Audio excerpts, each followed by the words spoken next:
നമുക്ക് കുറച്ചു നേരം വർത്താനം പറഞ്ഞാലോ? കുറെ ആയില്ല നമ്മളൊന്നും പിന്നെ അങ്ങോട്ടും ഇങ്ങോട്ടും വർത്താനം പറയാണ്ടല്ലേ. ഇടയ്ക്ക് ലൈവിൽ വരുന്നുണ്ട് എന്നല്ലാണ്ട് ഒന്നും പറയില്ലല്ലോ. പിന്നെ ഉണ്ടല്ലോ, നമ്മളിവിടെ തൃച്ചമര അമ്പലത്തിൽ ഉത്സവമാണ് കേട്ടോ. ഉത്സവം എന്ന് പറഞ്ഞാൽ ഉത്സവം തീരാനായി.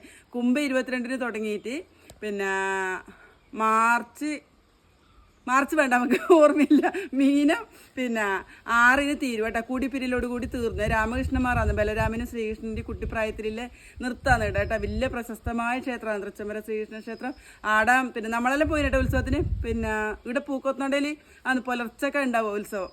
പിന്നെ നല്ല രസമാണ് കേട്ടോ കാണാൻ. ഒരുപാട് ആളുകളുണ്ട്, ആയിരക്കണക്കിന് ആളുണ്ടാവും കാണാൻ വേണ്ടിയിട്ട്.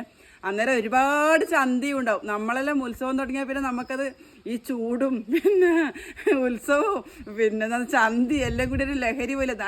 ഐസ്ക്രീമും ഗീതച്ചിൻ്റെ പ്രിയപ്പെട്ട ഐസ്ക്രീമും.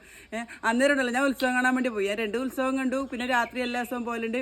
രാത്രി പോയവരുണ്ടല്ലോ, മീൻ കറി വെക്കാൻ ചട്ടിയില്ല മക്കളെ, സത്യം പറഞ്ഞാൽ. എന്നിട്ട് കുറച്ച് ചട്ടി മേടിച്ചു. മണ്ണിൻ്റെ പാത്രമല്ല, ഗീതച്ചിക്ക് അതങ്ങ് കൈക്ക് ഉറപ്പില്ല. എടുക്കൽ വീകൽ ഇത് പൊട്ടലിൻ്റെ അത് സ്ഥിരം പണിയേ.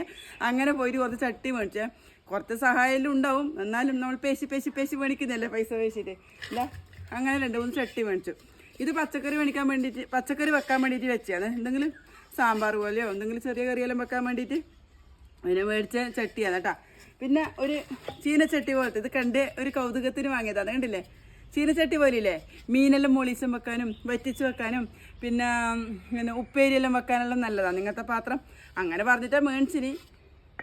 ചട്ടീനെ പറ്റിയിട്ടെല്ലാം എനിക്ക് അറിയാം കേട്ടോ, അതിൽ ഞാൻ പിന്നെ പറയാം. മൺപാത്രമായിട്ട് ഒരു കടുത്ത ബന്ധമുണ്ട്. പിന്നെ ഇതിപ്പോൾ ഉണ്ടല്ലോ, ഇത് ഇങ്ങനത്തെ ഒരു പാത്രം ഇപ്പോൾ കുറച്ചു കാലമായിട്ട് വന്നതാന്ന് തോന്നുന്നു. ഇത് കനിക്കേണ്ട ആവശ്യമില്ല. കനിക്കൽ പറഞ്ഞ് നമ്മൾ മയക്കുന്നില്ലേ പുതിയ ചട്ടി, ഇത് അതിൻ്റെ ആവശ്യമില്ലാന്ന് അവർ പറഞ്ഞു. കാരണം ഇത് പിന്നെ കനിച്ചെടുത്ത ചട്ടിയാന്ന് പോലും. ഇത് ഇതുപോലെ ആക്കിയിട്ട് ആദ്യം ചൂളയിൽ വെച്ച് വേവിച്ചിട്ടാന്ന് പോലും ഇങ്ങനത്തെ ചട്ടിയാക്കുന്നത്. ഗ്യാസമ്മിൽ വെക്കാം, ഒരു പ്രശ്നമില്ല ഇങ്ങനത്തെ ചട്ടിക്ക്. എന്ത് വേണ്ടിക്കലും പിന്നെ ചെയ്യാന്ന് അവർ പറഞ്ഞതിന്. അവർ കുറേ അടിയിലടിച്ചോട്ടെ, ഇല്ല ശക്തിയിൽ ഉപയോഗിച്ചിട്ട് പൊട്ടിയിട്ടൊന്നുമില്ല. പിന്നെ നിങ്ങൾക്കറിയാം ഇങ്ങനത്തെ ചട്ടി കനിക്കൽ. ഇത് കനിക്കണ്ട, ഇങ്ങനത്തെ ചട്ടി എങ്ങനെ, പുതിയ ചട്ടി എങ്ങനെ കനിക്കൽ നിങ്ങൾക്കറിയാം. ഏത് ചട്ടിയും ഏത് കലം മേടിച്ചാലും കുറച്ച് ഇങ്ങനെ ആദ്യമായിട്ട് അടുപ്പത്ത് വെക്കുമ്പോൾ ഇങ്ങനെ ശുശ്രാ വെള്ളം ഊറ്റും അല്ലേ. അന്നേരം നമ്മൾ ചട്ടിയാക്കിയവരില്ലാന്ന് കുറ്റം പറയാം. പക്ഷെ അതൊന്നും പറഞ്ഞിട്ട് കാര്യമില്ല കേട്ടോ. നമ്മളിങ്ങനത്തെ മൺപാത്രമെല്ലാം ആക്കുമ്പം ചെറിയ അതിനിങ്ങനെ ഓൾസ് ഉണ്ടാവും. അതിനെ എത്ര നല്ല വൃത്തിയാക്കിയാലും ചെറിയ ഓൾസ് ഉണ്ടാവും. അന്നേരം അതെല്ലാം അടയാൻ വേണ്ടിയിട്ടാണ് കനിക്കുന്നത്. ആ കനിക്കുമ്പോൾ നിങ്ങളെങ്ങനെ കനിക്കലെന്ന് എനിക്കറിയില്ല. ഞങ്ങൾ ഇങ്ങോട്ടേലുണ്ടല്ലോ കഞ്ഞി വെള്ളമില്ലേ, തലേന്നത്തെ ചോറിൻ്റെ വെള്ളം, നല്ല കൊഴുത്ത വെള്ളം. ആ വെള്ളം ഈ പാത്രത്തിൽ നിറച്ചു ആക്കിയിട്ട് ചെറിയ തീയിൽ അടുപ്പത്ത് വെക്കും. ചെറിയ തീയിലേ വേണ്ട, അധികം തീയൊന്നും വേണ്ട. നമ്മളിവിടെ ആക്കുന്നതാണ്. എൻ്റെ അടുപ്പത്ത് വെച്ചിട്ട് അത് നല്ലോണം ചൂടായി തിളച്ച് മറിയുന്നത് വരെ അട വെക്കും. ഒരു ദിവസം ഫുള്ളായി വെച്ചാലും പിന്നെ പ്രശ്നമൊന്നുമില്ല കേട്ടോ. കാരണം ഉണ്ടല്ലോ, ഇതിന് ചെറിയ ഹോൾസ് ഉണ്ടാവും. നമ്മളിങ്ങനെ വെള്ളം ഇപ്പം ഈ പുതിയ ചട്ടിയിൽ വെള്ളം ഒഴിച്ചാൽ ഇങ്ങനെ കിരിഞ്ഞ് വരുമ്പോൾ അതെല്ലാം അടിയും. ഈ കഞ്ഞിവെള്ളത്തിൻ്റെ പശയിൽ ആ ഹോൾസ് എല്ലാം അടിഞ്ഞിട്ട് പാത്രത്തിൽ നല്ല ഉറപ്പ് വരും. അതുകൊണ്ട് നിങ്ങൾ അങ്ങനെ ആക്കുന്നുണ്ടാവില്ല, ഞാൻ അങ്ങനെ ആക്കലട്ടെ. എനിക്ക് നല്ല പിന്നെ ഗ്യാസുമിലെല്ലാം വെച്ചാൽ പിന്നെ പ്രശ്നമൊന്നുമില്ല. പിന്നെ പാത്രത്തിൽ നല്ല കട്ടിയും വരും, പിന്നെ ഹോൾസെല്ലാം അടിയും. പിന്നെ ചിലവർ ഞാൻ യൂട്യൂബിലെല്ലാം കണ്ടിന് നല്ലോണം എണ്ണ ഇങ്ങനെ തടകിയിട്ട് വെയിലത്ത് വെച്ചിട്ട് ചട്ടി മയക്കൽ. പക്ഷേ എണ്ണക്കെല്ലാം ഭയങ്കര പൈസയല്ലേ. ഈ കഞ്ഞീരെ വെള്ളം വേസ്റ്റാക്കി കളയുന്ന കഞ്ഞീരെ വെള്ളം ഉണ്ടാകുമ്പോൾ എന്തിനാണ് എണ്ണയിലാക്കുന്നില്ല. നിങ്ങളൊരിക്കൽ അങ്ങനെ നോക്കി നോക്കണം കേട്ടോ. ഞാൻ അങ്ങനെ ആക്കൽ, അത് ഞങ്ങൾ ഈ ഭാഗത്തെല്ലാം അങ്ങനെ തന്നെ ആക്കൽ കേട്ടോ.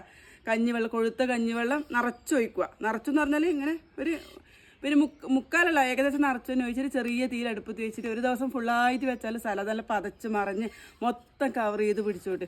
പിന്നെ ഒരു കാര്യം ഉണ്ടല്ലോ, നമ്മൾ ഇരുമ്പിൻ്റെ സ്ക്രബ്ബറില്ല, അതിനെക്കൊണ്ട് ഒരിക്കലും ചട്ടുമണ്ണിൻ്റെ പാത്രത്തിൽ ഇങ്ങനെ ഒരച്ചരച്ച് കഴുകാൻ പാടില്ല കേട്ടോ. വേഗം അതിൻ്റെ എല്ലാം പോവും, തൈഞ്ഞും പോവും, പൊട്ടുകയും ചെയ്യും. പിന്നെ ചില മണ്ണിൻ്റെ പാത്രത്തും ഗ്യാസുമിൽ വെക്കാൻ കഴിയില്ലല്ലേ. ഗ്യാസുമിൽ വെച്ചാൽ ഇങ്ങനെ കൂടി നമ്മളിങ്ങോട്ടുള്ള കാക്കക്കാല് പറയും, കാക്കേൻ്റെ കാല് പോലെ 4 വരിയുണ്ട് അവിടെ വീടില്ലോ.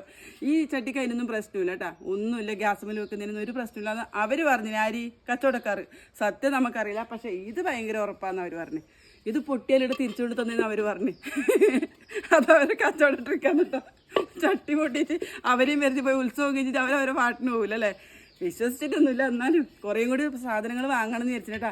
ചെറിയ വില കുറഞ്ഞ എത്രയാ സാധനങ്ങൾ ചന്തക്ക്. പിന്നെ കുറേ കമ്മലെല്ലാം മേടിച്ചിന്, ജിമിക്ക് മേടിച്ചു, കുറേ എന്തെല്ലോ സാധനങ്ങൾ മേടിച്ചിട്ട്, ക്യൂടെക്സ്, പിന്നെ പൊട്ട്, ഇതെല്ലാം മേടിച്ചിട്ടാ. അതൊന്നും ഞാൻ കാണിക്കുന്നില്ലേ. എന്നാൽ പിന്നെ ഇപ്പം ഈ നട്ടപ്പൊരുന്ന വെയിലത്താന്ന് എല്ലാ സ്ഥലത്തും ഉത്സവവും പിന്നെ ആഘോഷങ്ങളും തെയ്യവും തെറിയലും ഉണ്ടാവില്ല കേട്ടോ. നമ്മളിങ്ങോട്ടുള്ള തെയ്യലും ഏകദേശം തീരാനായി, കൊട്ടിക്കലാസിലായി. ഇനി നമ്മളിവിടെ അരൂത്തിലെ കൃഷ്ണൻ്റെ അമ്പലത്തിലുണ്ട് കേട്ടോ ഉത്സവം. അത് വിഷുവിനാണ്. ഇനിയിപ്പോൾ വിഷുവല്ലേ വരുന്നതല്ലേ. അതുകൊണ്ട് ഗീതച്ചിക്ക് ഇന്ന് ഇത്രയല്ലേ പറയല്ലേ. ഞാൻ പ്രധാനമായിട്ടും പറഞ്ഞത് ഈ ചട്ടി കാണിക്കാൻ വേണ്ടിയില്ല. പിന്നെ ഇതൊരു കൗതുകമില്ല പാത്രമല്ലേ. അടപ്പും ഉണ്ട് കേട്ടോ. ഇനി അടപ്പൊന്നും ഞാൻ മേടിച്ചിട്ട് ഇനി ഉത്സവം തീരെ 2-3 ദിവസം കൂടി ബാക്കിയുണ്ട്. ബാക്കി പർച്ചേസിംഗ് എല്ലാം ഇന്നോ നാളെയായിട്ട് തീർക്കും കേട്ടാ. അതെല്ലാം കാണിക്കുന്നല്ലേ. ഇന്ന് ഇത്ര പേരില്ല കേട്ടാ. നിങ്ങളെ വിശേഷം ഗീതേച്ചിയോടും പറയണം കേട്ടാ. ചാനൽ ഇഷ്ടപ്പെട്ടിട്ടുണ്ടെങ്കിൽ സബ്സ്ക്രൈബ് ചെയ്യണം, ലൈക്ക് ചെയ്യണം, കമൻറ്റ് ചെയ്യണം കേട്ടാ. ഗീതേച്ചിന് ഇഷ്ടമില്ല എല്ലാവരും ഗീതേച്ചിയിൽ ഒന്നിച്ച് തന്നെ വേണം. സ്വന്തം ഗീതേച്ചി.